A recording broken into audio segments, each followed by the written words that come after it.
Cindy. Well, we have an important deadline for you for the primary election that's just days away now. Not the election, the deadline. Monday, February 5th is the last day you can register to vote if you want to exercise your right in this year's primary. More people are expected to turn to the polls since presidential candidates are on the ballot. That's why local election offices are recommending you vote early. 6 News anchor Bailey Bates is live in the 6 newsroom with what you need to know. Bailey?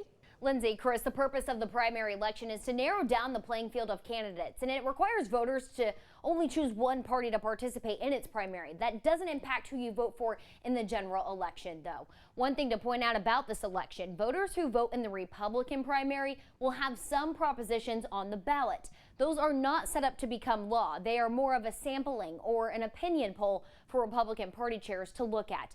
But if you are voting with the Democratic primary, there are no propositions on the ballot this time. McLennan County Election Administrator Jared Goldsmith says they've adjusted to newer election laws in place and are staying busy preparing. One of the big obstacles for us was adding new vote centers. There was a law that changed the way you calculate the number of vote centers. We actually wound up adding 12 vote centers to be in compliance with that. So we have 46 sites now here in McLennan County, which is quite a bit. So, and that was a big challenge, just finding the sites and implementing that. Well, Monday, once again, is the last day to register to vote for the March primary. Goldsmith says there are a little over 150,000 voters in McLennan County. We don't know the exact percentage of residents, that is.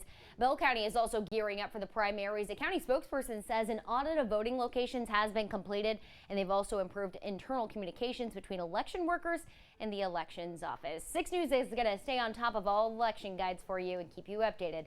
But for now, back to you guys in studio. Of course we will. And we should mention those propositions on the Republican side. They are just suggestions of are you in favor or against. They're not binding in any way. So it is the beginning process of that as well. But it's always good to be prepared before you head to the polls. All right, Bailey, thanks.